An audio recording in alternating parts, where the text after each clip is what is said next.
Hello जी। आज के इस वीडियो में हम बात करने वाले हैं कुछ और हाउसिंग फाइनेंस कंपनीज के बारे में। जैसे हमारा हाउसिंग फाइनेंस स्पेस का भी वीडियोस लगातार आ ही रहे हैं, इनको हम थोड़ा सा आगे बढ़ाते हैं, इस सेक्टर को जल्दी से जल्दी कंप्लीट करने की कोशिश करते हैं।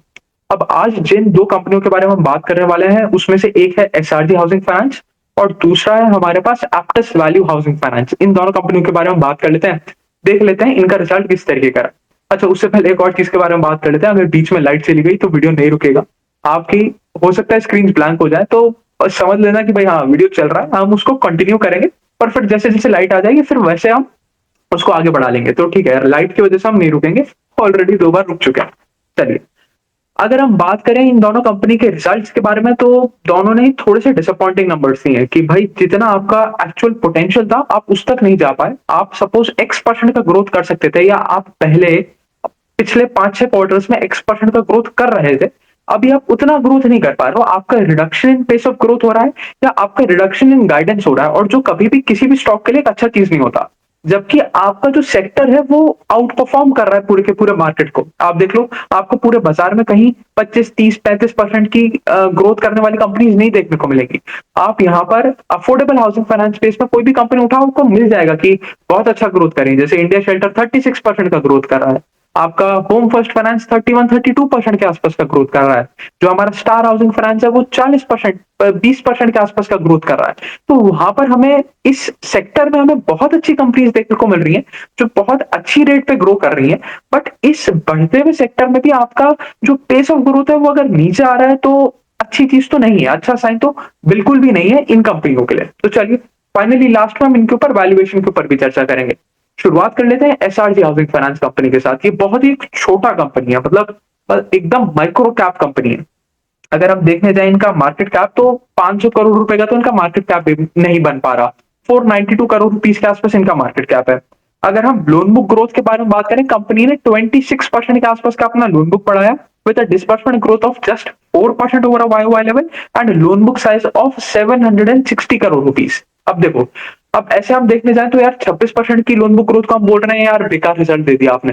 बट हमें देखना पड़ेगा कि आप कितना रिस्क ले लो, उस रिस्क के बदले आपको कितना रिवॉर्ड मिल रहा है, किस बेस पे वो नंबर आ रहा है। देखो, यहाँ पर ये सारी चीजें बहुत ज्यादा इंपॉर्टेंट बन जाती है। अगर हम देखें, आज इंडिया शेल्टर लगभग लगभग 8,000-9,000 करोड़ रुपए के AUM के ऊपर बैठा है। और वो 9,000 करोड़ के AUM के ऊपर अगर वो 36% का ग्रोथ लेके आ सकता है, तो it is a very very very better opportunity than the likes of SRG Housing Finance. Because यहाँ पर हम रिस्क ज्यादा ले रहे हैं और उतना रिवॉर्ड हमें नहीं मिल पा रहा। क्योंकि देखो, end of the day as a share holder मैं क्या चाहूंगा कि ज्यादा से ज्यादा ईपीएस बढ़े, अर्निंग पर शेयर बढ़े, क्योंकि मैंने शेयर खरीदा, ठीक है। पर अगर अर्निंग पर शेयर को बढ़ना पड़ेगा, तो आपके एयूएम को बढ़ना पड़ेगा, आपके इंटरेस्ट इनकम को बढ़ना पड़ेगा, आपके जो एसेट क्वालिटी है उसको सुधारना पड़ेगा, तब जाके आपके पैट में ग्रोथ आएगी, तब जाके आपके ईपीएस में ग्रोथ आएगी। तो जब तक एयूएम में ग्रोथ नहीं आ रहा, तब तक ईपीएस में ग्रोथ नहीं आ सकता। तो 36% of AUM growth in India Shelter Housing Finance is far superior than the 26% growth in SRG Housing Finance. आप अपने छोटे बेस को लेवरेज नहीं कर पा रहे। हमारा छोटा कंपनी लेने का उद्देश्य, हमारा आइडियली ये होता है कि भाई हम छोटी कंपनी में इन्वेस्ट कर रहे हैं, इसका बेस छोटा है, तो जो हमारी बड़ी कंपनियां हैं उसको उससे इनको थोड़ा सा एडेड एडवांटेज है कि इनका बेस छोटा है, ये ज्यादा रेट पे ग्रो कर सकता है। अगर आप छोटा होने पर भी ज्यादा पेस पे ग्रो नहीं कर पा रहे हो, आप ऑपरेटिंग लेवरेज नहीं दिखा पा रहे हो, आप इंडस्ट्री लीडिंग ग्रोथ नहीं दिखा पा रहे हो, तो फिर उस उतना एडिशनल रिस्क लेने का कोई मतलब नहीं बनता। ये चीज हमें यहाँ पर समझना पड़ेगा। चलिए, अच्छा, उसके बाद एक और चीज के बारे में बात करते हैं। आप 760 करोड़ रुपीस पे 26% के आसपास का ग्रोथ लेके आ रहे हो। हमारे पास जो सबसे बड़ा हाउसिंग फाइनेंस कंपनी, देखो एलआईसी को छोड़ दो, एलआईसी तो मतलब खत्म है, वो सिर्फ अपना मार्केट शेयर छोड़े जा रहा है। अगर आप कोई ढंग का सबसे बड़ा एक हाउसिंग फाइनेंस कंपनी देखते हो, तो आपके सबसे पहले दिमाग में नाम आता है बजाज हाउसिंग फाइनेंस का। बजाज हाउसिंग फाइनेंस आज 1,20,000 करोड़ रुपए की लोन बुक पे बैठा है। 1,20,000 करोड़ रुपए की लोन बुक पे वो 25% का गाइडेंस देता है, 26% डिलीवर करता है। तो वो आपसे 100 टाइम्स बड़े बुक को सेम रेट पे ग्रो कर पा रहे हैं। तो आप में ऐसी एडिशनल क्या खासियत है कि मैं आपको एक एक एडिशनल रिस्क लेके खरीदूं। तो वो वाला फैक्टर मैच नहीं हो पा रहा। तो यहाँ पर हमें ये प्रॉब्लम देखने को मिल रही है एसआरजी हाउसिंग फाइनेंस के अंदर। चलिए, थोड़ी सी बात हो गई, हमने ग्रोथ को एनालाइज कर लिया कि ग्रोथ को हम इंडस्ट्री के पर्सपेक्टिव से कैसे देख रहे हैं, पीयर टू पीयर कंपैरिजन कर लिया थोड़ा सा हमने। उसके बाद अगर हम आगे चलें, थोड़ा लोन बुक सेगमेंटेशन देखने के बारे में बात करें, तो 73% के आसपास का ये लोग करते हैं housing loan, 27% are loan against property, और 75% of the customer are self employed category के लोग, क्योंकि ये एकदम गांव देहात में जाके लोगों को लोन देने की कोशिश करते हैं। ये कोई जयपुर, दिल्ली, मुंबई, कोलकाता जैसे शहरों में जाके लोन नहीं करेंगे, ये एकदम गांव वाले एरिया में टियर 4, 5, 6, 7 सिटीज में जाके लोन करेंगे। तो वहां पर किसी के पास सैलरीड इनकम नहीं होती, वो वहां पर हो सकता है एक छोटा सा तबेला चला रहा होगा, एक छोटी सी किराने की दुकान चला रहा होगा, हो सकता है उसके घर में 4 लोग, एक कोई अगर फीमेल मेंबर है तो हो सकता है कोई टेलरिंग का काम कर रही होगी, मेल मेंबर कुछ और खेती का काम कर रहा होगा, और इस तरीके से उनका घर चल रहा है। तो यहाँ पर आपको सैलरीड एम्प्लॉय मिलेंगे ही नहीं, तो इनका ऑटोमेटिकली जो कस्टमर है वो सेल्फ एम्प्लॉयड कैटेगरी में आ जाता है।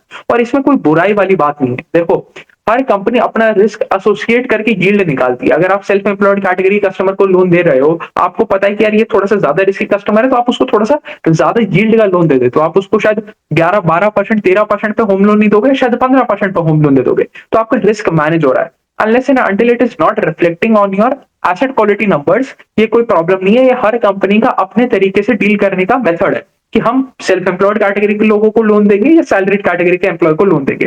तो this is not a major point to fuss on, ठीक है, ये चीज भी हमने समझ ली। उसके बाद अगर हम देखें इनका ज्योग्राफिक एक्सपेंशन, तो बहुत कम स्टेट्स में इनका प्रेजेंस है। इनका सिर्फ 6 स्टेट में प्रेजेंस है, जिसमें सबसे ज्यादा कॉन्सेंट्रेशन आता है राजस्थान से।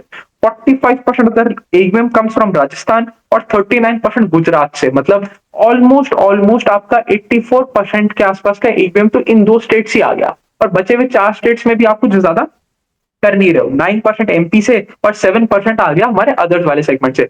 तो room for geographic expansion is huge, humongous. उसके बाद भी आपका हर स्टेट के अंदर पेनिट्रेशन करने के लिए भी स्कोप बहुत ज्यादा है। तो स्कोप की कमी नहीं है, आपके जितना डिस्ट्रीब्यूशन है उसकी कमी है, आप कितना फोकस कर पा रहे हो उसकी कमी है। क्योंकि आपका इतना छोटा बेस है, आपको एटलीस्ट 60-70% के आसपास पे बढ़ना चाहिए। क्योंकि छोटे बेस का यही तो फायदा है कि आप ज्यादा रेट पे बढ़ पा रहे हो। अगर आप छोटे बेस को भी लेवरेज करके सिर्फ 10-15% या 20% या 25% का ग्रोथ लेके आ रहे हो in much better industry than the likes of the overall market, तो कोई आपने एक्स्ट्रा ऑर्डिनरी काम नहीं किया। और पैसा तभी बनेगा जब आपकी कंपनी कुछ एक्स्ट्रा ऑर्डिनरी काम करेगी। ये चीज हमें समझने की जरूरत है। अगर हम इनकी एसेट क्वालिटी के बारे में बात करें, तो एसेट क्वालिटी में ऐसा कोई प्रॉब्लम्स नहीं है। एसेट क्वालिटी हमें इंप्रूव करता हुआ देखने को मिला है, with gross NP numbers at 1.84% और नेट एनपीए एट 0.6% के आसपास। बट अगर आप इनके रिटर्न रेशियोज देखोगे ना, कुछ खास नहीं है। अब देखो, 2 चीजें होती है, एक होता है कि रिटर्न रेशियोज खास नहीं है, और एक है कि रिटर्न रेशियोज खराब हो रहे हैं। दो बहुत डिफरेंट चीजें हैं। अगर आप देखोगे, ये जो पिछला क्वार्टर गया, दैट इज Q3 गया, इसको हटा दो, तो उससे पिछले 7 से 8 क्वार्टर में एक कंपनी है SBI कार्ड्स, जो एक NBFC कंपनी कार्ड में डील करती है। उसका आप देखोगे, उसके रिटर्न रेशियोज खराब हो रहे थे। वो एक पॉइंट ऑफ टाइम पे 30 का ROE करता था। वो कंपनी Q2 FY25 में लगभग 12-13 के ROE पे पहुंच गया। तो उनके नंबर्स खराब हो रहे थे।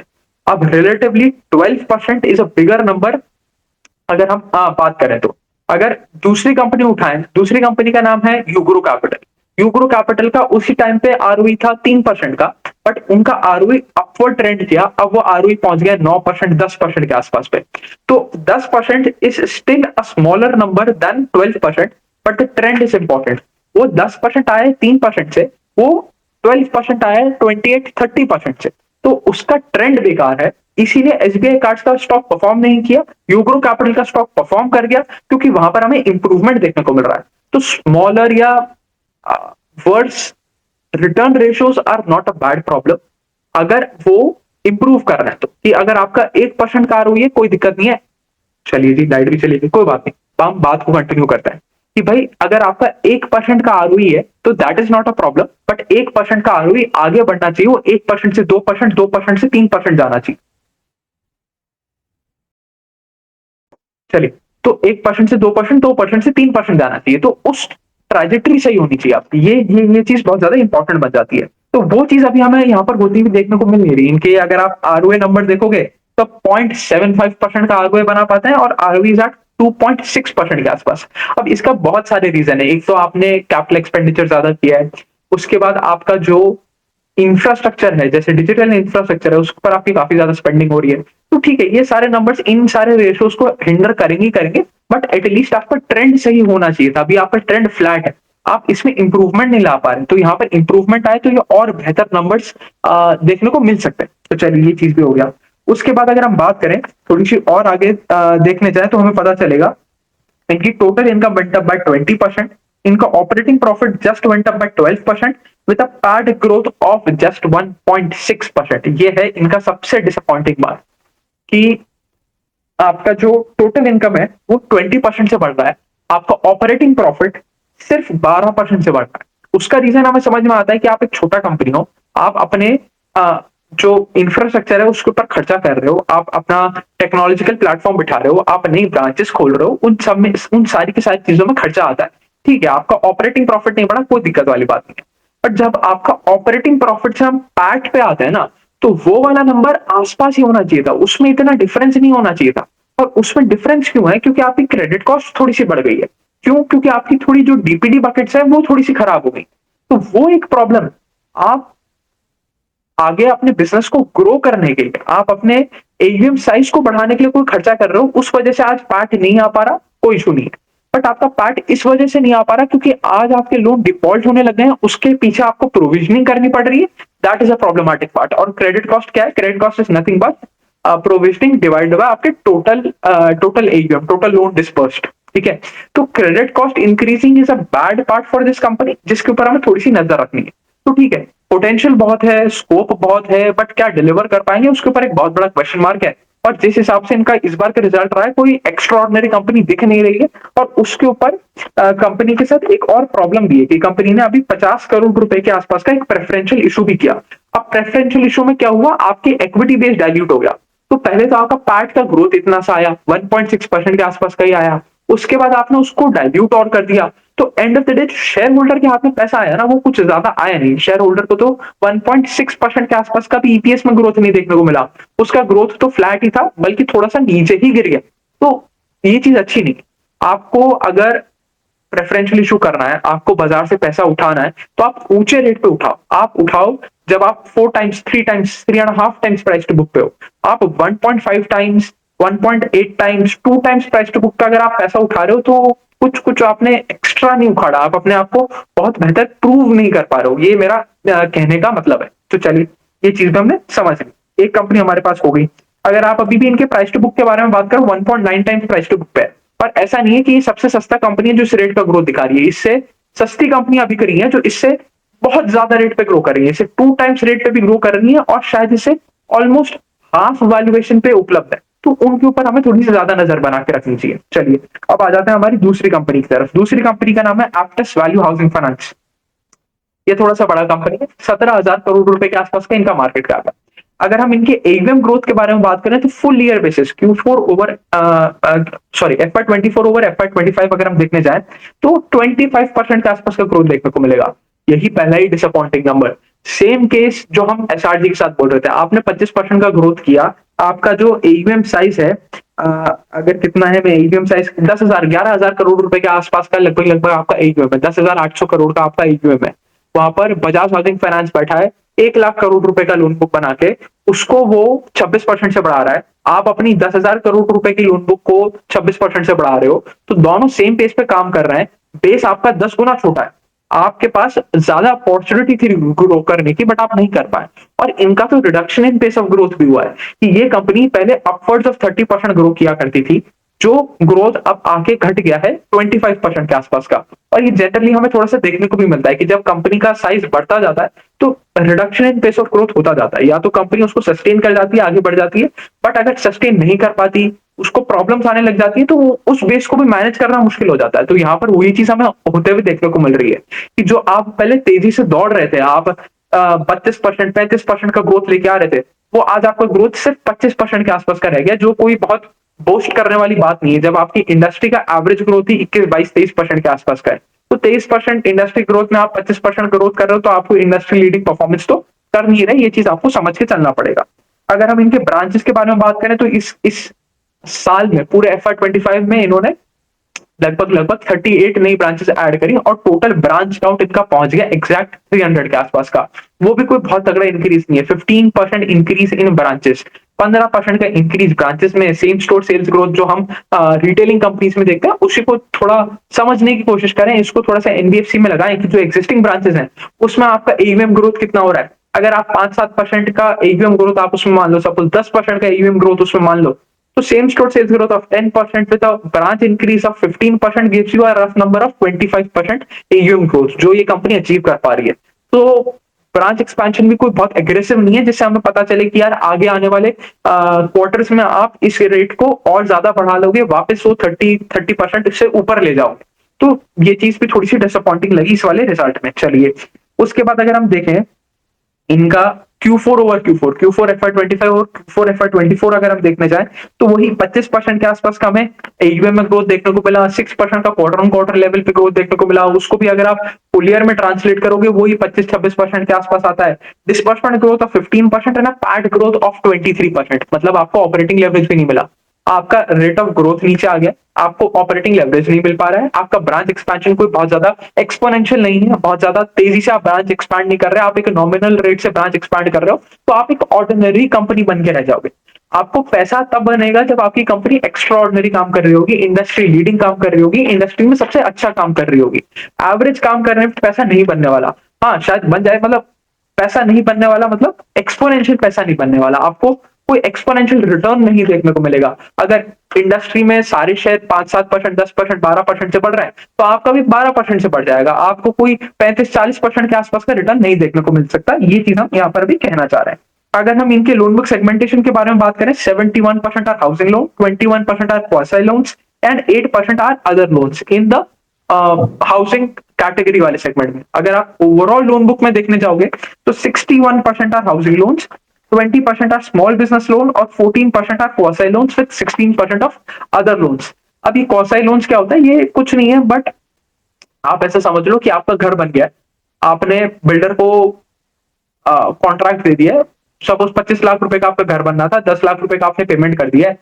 बचे हुए का भी जो बचा हुआ 15 लाख है, उसका भी आप धीरे धीरे पेमेंट कर रहे हो, बट उस पेमेंट को चुकाने के लिए आपने बैंक से एक लोन ले लिया। तो these are simply quasi loans, और उसके बदले आपने कोई एक सिक्योरिटी रख दी कि भाई आपने अपना म्यूचुअल फंड रख दिए या आपने अपना इक्विटी रख दिया। तो इस तरीके से ये, मतलब बेसिकली घर के लिए आपने लोन दिया, बट लोन में कोलैटरल थोड़ा सा चेंज हो गया और टाइमिंग थोड़ी सी चेंज हो गई।